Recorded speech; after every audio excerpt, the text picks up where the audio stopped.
ನಮಸ್ಕಾರ. ವಿಜಯ ಕರ್ನಾಟಕ ರಕ್ಷಣಾ ವೇದಿಕೆ ಕೆಜಿಎಫ್ ತಾಲೂಕು ಅಧ್ಯಕ್ಷರು ಶಂಕರ್ ಮಾತಾಡ್ತಿರೋದು. ಇವತ್ತು ಮೇ 1 ಕಾರ್ಮಿಕರ ದಿನಾಚರಣೆ. ವಿಜಯ ಕರ್ನಾಟಕ ರಕ್ಷಣಾ ವೇದಿಕೆ ಕಡೆಯಿಂದ ಇವತ್ತು ಪ್ರಥಮವಾಗಿ ಕೆಜಿಎಫ್ನಲ್ಲಿ ಕಾರ್ಮಿಕರ ದಿನೋತ್ಸವ ಇವ್ರ ಮುಖಂಡರಿಗೆ ಮಾಲಾರ್ಪಣೆ ಮಾಡೋದ್ರ ಮೂಲಕ ಈ ಎಲ್ಲ ಕಾರ್ಮಿಕರಿಲ್ದಿರ ನಾಡಿಲ್ಲ, ಇಲ್ಲಿ ಯಾರೂ ಮಾಲೀಕರಿಲ್ಲ, ಎಲ್ಲರೂ ಕಾರ್ಮಿಕರೇ. ಹಾಗಾಗಿ ಈ ಎರಡು ಮಾತನ್ನು ಮಾತಾಡ್ತಾ ಇದ್ದೀವಿ. ಎಲ್ರಿಗೂ ಧನ್ಯವಾದಗಳು. ಜೈ ಹಿಂದ್, ಜೈ ಕರ್ನಾಟಕ. ಕಾರ್ಮಿಕ ದಿನಾಚರಣೆ ಈ ಒಂದು ದಿನಕ್ಕೆ ಸೀಮಿತ ಅಲ್ಲ, ಮೇ 1ಕ್ಕೆ ಸೀಮಿತ ಇಲ್ಲ. ಹಾಗೆ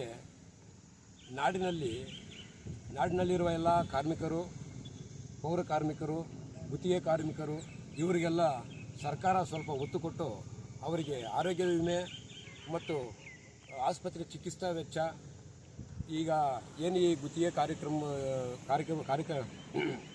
ಕಾರ್ಮಿಕರಿದ್ದಾರೆ ಅವರಿಗೆ 12,000 13,000 ಸಂಬಳ ಕೊಡ್ತಿದ್ದಾರೆ. ಕನಿಷ್ಠ ವೇತನ ಅವರಿಗೆ ನೀಡಬೇಕಾಗಿ ಈ ಒಂದು ಸಂದರ್ಭದಲ್ಲಿ ಸರ್ಕಾರಕ್ಕೆ ಮನವಿ ಮಾಡ್ತಿದ್ದೀವಿ. ಹಾಗೆ ಇಲ್ಲಿನ ನಮ್ಮ ಕೆಜಿಎಫ್ ತಾಲೂಕಿನಲ್ಲಿ ಬೆಮ್ಮೆಲ್ ಇದೆ, ಅಲ್ಲೂ ಗುತ್ತಿಗೆ ಕಾರ್ಮಿಕರಿದ್ದಾರೆ. ಆ ಗುತ್ತಿಗೆ ಕಾರ್ಮಿಕರಿಗೆ ಅವರು ಕನಿಷ್ಠ ವೇತನವನ್ನು ಒಂದು 20ರಿಂದ 25 ಸಾವಿರ ನೀಡಬೇಕಾಗಿ ಈ ಒಂದು ಸಂದರ್ಭದಲ್ಲಿ ತಿಳಿಸ್ತಾ, ನಾಡಿನಲ್ಲಿ ಎಲ್ಲ ಪೌರ ಕಾರ್ಮಿಕರು ಹಾಗೂ ಎಲ್ಲ ವರ್ಗದ ಕಾರ್ಮಿಕರಿಗೂ ಆ ಮಾಲೀಕತ್ವ ಯಾರಿರ್ತಾರೆ,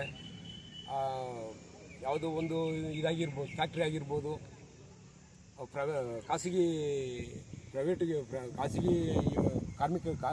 ಕಾರ್ಖಾನೆಗಳಿದಾವಲ್ಲ, ಅದರಲ್ಲಿ ಕೆಲಸ ಮಾಡುವವರಿಗೆಲ್ಲರಿಗೂ ಕನಿಷ್ಠ ವೇತನ ನೀಡಬೇಕಾಗಿ ಈ ಒಂದು ಸಂದರ್ಭದಲ್ಲಿ ತಿಳಿಸ್ತಾ ಇದ್ದೀವಿ. ಜೈ ಹಿಂದ್, ಜೈ ಕರ್ನಾಟಕ. ಕಾರ್ಮಿಕ ದಿನಾಚರಣೆ ಕರ್ನಾಟಕ ರಕ್ಷಣಾ ವೇದಿಕೆಯ ಕೆಜಿಎಫ್ ತಾಲೂಕಿನ ಉಪಾಧ್ಯಕ್ಷರು ನಾವು. ಈಗಾಗಲೇ ಶಂಕರ್ ಅವರು ಮಾತಾಡಿದರು, ಅಧ್ಯಕ್ಷರಾದ ಶಂಕರ್ ಅವರು ಮಾತಾಡಿದರು. ಈ ದಿನ ಮೇ 1 ಕಾರ್ಮಿಕ ದಿನಾಚರಣೆ ಅಂತ ಆಚರಿಸೋಣ, ಎಲ್ಲರೂ ಆಚರಿಸುತ್ತಿದ್ದಾರೆ. ಹಾಗಾಗಿ ಎಲ್ಲ ಶುಭ ಕಾಣಿಸಲು ಅಂತ ಹೇಳ್ತಾ ಇದ್ದೀನಿ.